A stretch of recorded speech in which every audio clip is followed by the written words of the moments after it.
For MuralsPlayers.com, I'm Scott Erlin, joined by head men's golf coach Travis Muncy as the team gets ready to depart for Muscle Shoals, Alabama for the national championship. Coach, let's obviously kind of briefly look back to what got you here to where we're still playing in mid-May.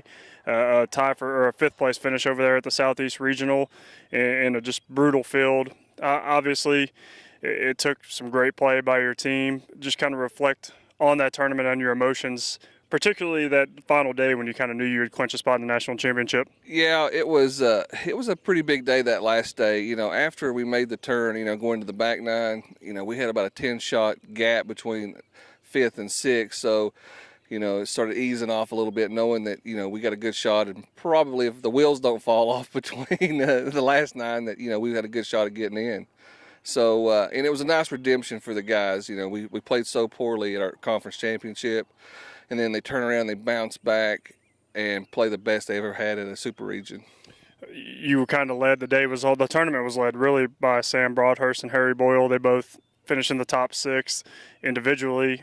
So kind of assess those two guys' performance as well as the whole team's performance in that event. Oh, all the guys played solid. To make it beyond that, you have to have all five guys playing. Everybody contributed at least one score, with the all 3 days. And, Harry and Sam having, two bogey-free rounds was just, an amazing accomplishment, for them. And, Rock Barn is not an easy golf course. So, to have a bogey-free round there is, pretty amazing. One of 20 teams left that's still playing golf in Division II right now, heading over to the national championship. Looking at the field from the Southeast Regional, it feels like you kind of got the most difficult tournament out of the way. That field had 16 of the top 25 teams in the country in it. The national championship has 8 of the top 25 in it. So how do you think the Southeast Regional prepared you for this tournament you got coming? Well, it's still going to be a tough task because, you still got, a couple of top 5 teams in the country, but it's an easier task knowing that you've knocked off 3/4 of the field, going into the national championships.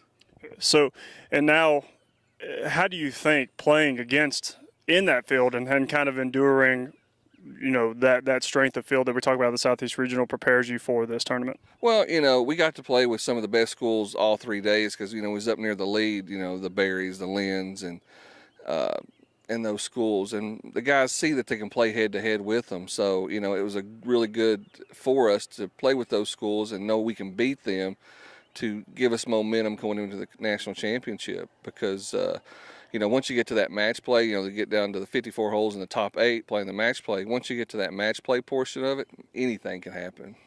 We got a little bit of experience, too, at the Fighting Joe course where the national championship is held. That's where the Southeast Regional was held last season, and we performed pretty well there. So how do you think that kind of experience can help you? It's going to help a whole lot because, the Fighting Joe is not an easy golf course. I think they're playing at 74-20, which is going to be a beast of a golf course from the back tees, which, they could move it back to 8,000 yards if they wanted to. But, 7,400, that's a pretty long golf course, to play. It's, it's sort of flat, but, majority of the guys have played it. So it's going to be a great expectation for us to go in there knowing we played good there last year and, we have some momentum going into it. A unique format for the national championship, 54 holes of stroke play, which is what we're used to. We're accustomed to that.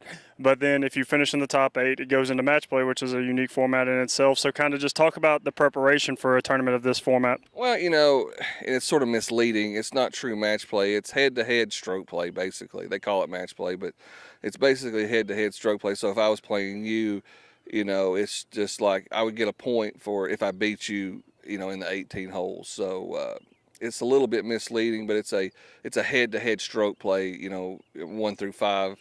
They put us up there and, things. You change your lineups, too, a little bit. You have to win 3 points to advance on. Well, there's a chance to play more holes than really any golfer's accustomed to playing in a whole week stretch. How are you preparing for that? Well, we've been trying to save the legs. We've been riding a little bit, to try to help the guys save some legs because if we do make it from start to finish, you're talking 140 holes in 5 days. So that's a lot of golf. So, Coach, just last thing here. What is it going to take for you guys to make it to the match play and then hopefully advance and be successful and then make a deep run here in the national championship? Well, our goal is last year, we posted a few scores in the 80s, and it got us a little bit behind the 8 ball. Our goal is to go down there and, keep anything mid-70s or lower, post nothing, no higher.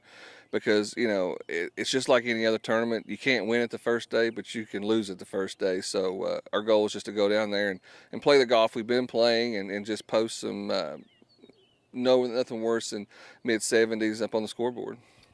Well, the Rail Splitters kick off the NCAA Division II Men's Golf Championship bright and early on Monday in Muscle Shoals, Alabama. For any and all information regarding that event, head over to www.lmurailsplitters.com. For Travis Muncy, I'm Scott Erlin, and this is lmurailsplitters.com.